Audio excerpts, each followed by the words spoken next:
this is a very good momentum that all of us tiny individual people on social media has built. It is commendable, in fact.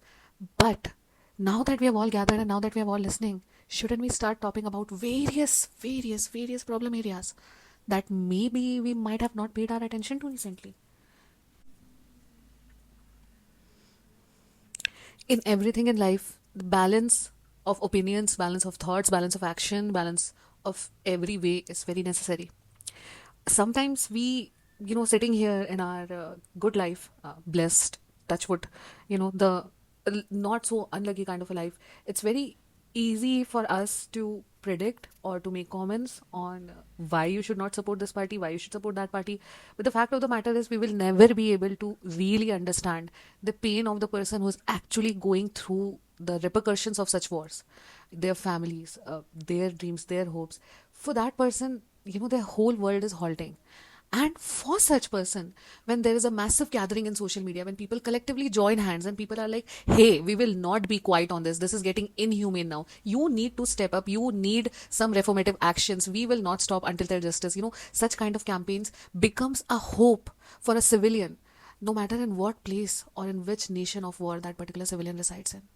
So, I'm sort of very happy knowing that somewhere someone in Gaza is being satisfied, maybe, or at least, getting a glimmer of hope that the world is listening, the world is paying attention, and we will do whatever it is possible in our hands to stop the atrocities that you have to face in the name of, again, greed, human lust for pure greed.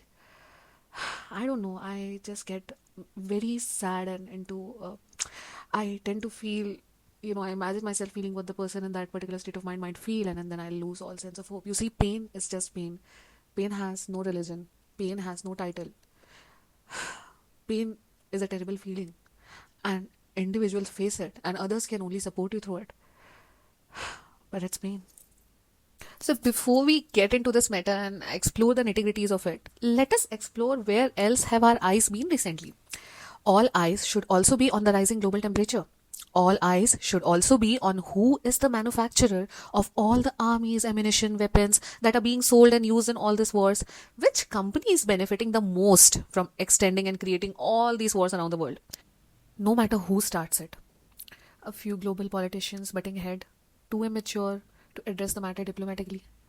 Forcing their civilians to go to war to prove their egomaniacal point is beyond frustrating.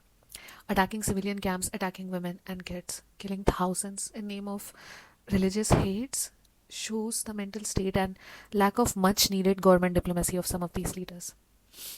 All eyes should be on Rafah. I completely agree. What is also frustrating is this apparent blindness that wraps our eyes. Selective outrage. Cult journalism has taken a dip, it seems. This influencer, celebrity, marketing are being used to advocate only one side of the story. This is where I get disappointed and mildly angry. Do you remember in high school there were some bully kids, mean girls, destructive boys who always dictated what was cool and what was not cool? Mass journalism today feels like that. Blindly following paid celebrity run campaign, social causes, selective voicing, and many more. A relatively blessed side of the population reading this post or, sharing about it only shares it with best of intention. Hey, when I share a post that says all eyes should be in Rafah, I mean that all eyes should be in Rafah. But in situation like these, I should also ask myself that have I used my voice to share for other matters as well? You see, justice cannot be selective, and this is the dilemma a common middle class, middle working, the middleman or middle woman faces. It's for what to speak and for what not to speak. If you share too many stories, your friends label you as, oh, your posts are not hitting the vibe. If you share too less, you're just some dimwit bimbo who doesn't care about what's going on in the world. So, what would you do if two options are like this? Why are we shaming people who are sharing the stories? And the people who are sharing the stories, I want to ask you, why weren't you active on other similar social causes? Or is it that, few cool celebrities have shared it, so now you feel like you are lagging behind and you want to share it? See, intention makes the difference in each and every one of these situations. We have a lot to talk about, so let's talk. All eyes should be on the increasingly, devastating climate changes. All eyes should be on what happened on that Pune case. All eyes should be on the Manipur case. All eyes should be on Ladakh. All eyes should be on what China is doing to Taiwan. All eyes should be on what is happening to women in Taliban. All eyes should be on Bangalore's increasing water crisis. All eyes should also be on what is happening in Nigeria. All eyes should be on the sheer wasteless events such as Met Gala. All eyes should be on what we are doing to increase women's safety. All eyes should be where all important cases are. But we have a habit, we have a very nasty habit of following celebrities, following the general media, following anyone or anything which will do the thinking for us, so that we ourselves don't have to do the hard work of actually sitting with the facts, comparing two sides, and make an opinion with our own brain, our own perspective, and our own understanding. But have I being having an experience of an Indian, I am an Indian citizen. I cannot comment, neither can I understand in depth what the person, sitting there on Rafah might be feeling. So I would like to add only this much to this particular topic. But I have a lot to add on India's reaction and India's behavior. You see, it is not about what kind of post or what kind of cause needs to be suggested. Selected. It is more about how, on what ways are you forced, or in what ways are you influenced, or in what ways are you coerced to support that particular cause, and maybe ignoring the problems of your own homeland. It's always easy to advise and be all lovey-govey for problems and people's far, far away from us, and we tend to ignore the very stinking, real, and shameful problem within our own societies.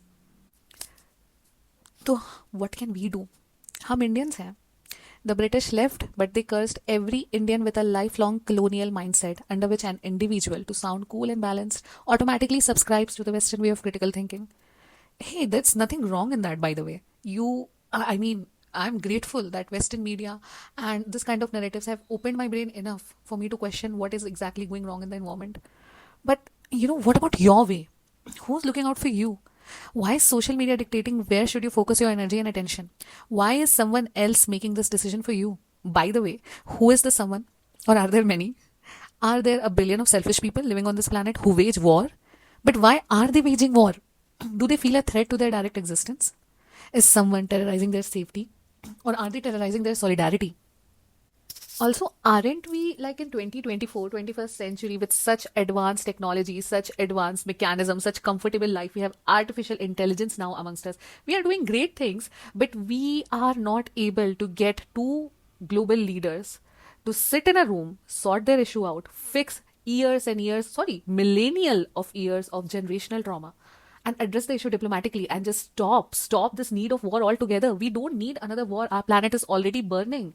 What is happening? Why aren't we using this level of pressure and this level of campaigns to pressure these global entities?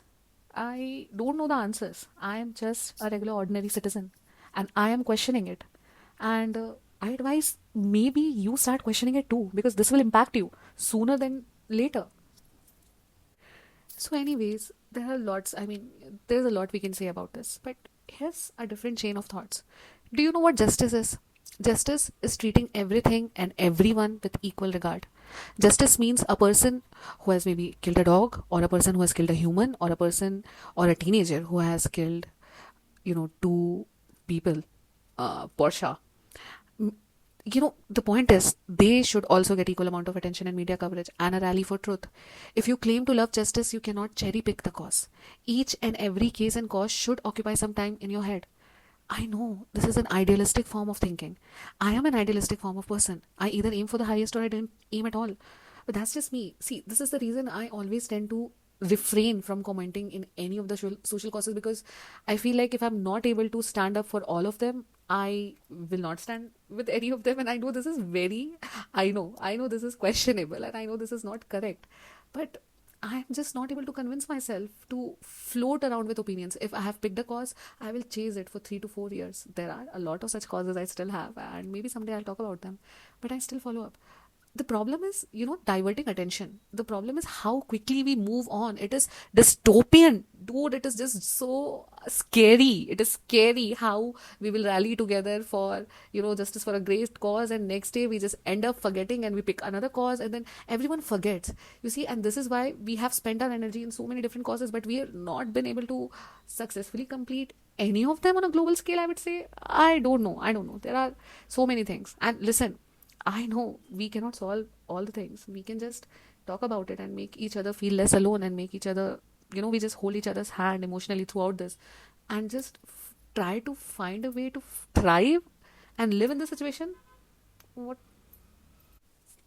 There needs to be some kind of accountability. One cannot bat their eyes for a selective few and apply all kinds of rules, accusations, judgments, reasons to run away from another kind of cause. The way we jump to sweeping generalization and shaky judgments, we may use our collective power to unite and start holding the global government officials to resign, regroup, or change their ways.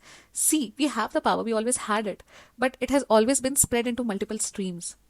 Our unity in our voices, as we have demonstrated today, can bring in total, unconditional, equal empathy for all. Listen, I'm more scared about the war nature has waged against us. Rising temperature, landslides, flooding, droughts, tornadoes. We may think about uniting our collective power to address and demand accountability from our local governments against these issues as well, is just a suggestion. Hey, by the way, which famous celebrity is always flying around their private jets? Hashtag blockout 2024. Do me a favor and, search this hashtag. Listen, I know the world feels hopeless from the news, and but just do not let a collective reality be your reality.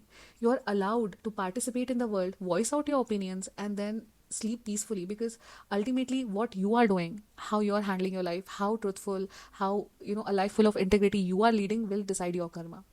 And guys, I don't want to sound all astrological and whatnot, but this is the year of Saturn, and Saturn is all about justice. So rest assured, the bad ones will be punished. There is a higher power, a power higher than all of us. Some call it God, some call it universe, some call it whatever they want to call it. But no human being is above them or that power. I don't know which pronouns to use for God. Anyways, chill. I know it can get very overwhelming. I mean, scrolling, reading all this negative news, it can impact you. It can impact your focus. It can impact your thought process. But you have to plug out also, and you need to know when to plug out. And ultimately, your world, your nation won't be at war if you know when to unite and for what cause to unite and how to address these problems. Our attentions are not just a word in English. Our attention is our energy, and all of us cannot let this energy flow where there's too much overflowing already. Let us fill someone else's cup also. Let us flow and speak and talk about, all the diverse issues that we can talk about. And let us ensure that we are paying our attention with our own critical thinking to all the important issues and all the important causes, and not necessarily the one, chosen and propagated to benefit a few. Anyways, hey, ultimately, it's your choice, and you do you. And you flow with your own flow. Listen, I have never been a kind of person who cannot be convinced otherwise. I mean, that's what being a person is really. Normal people are portrayed in media as like some dumb, NPC background characters as such.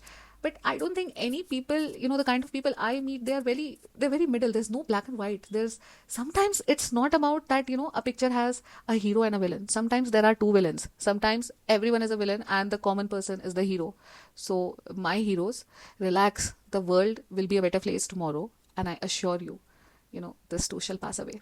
Good night.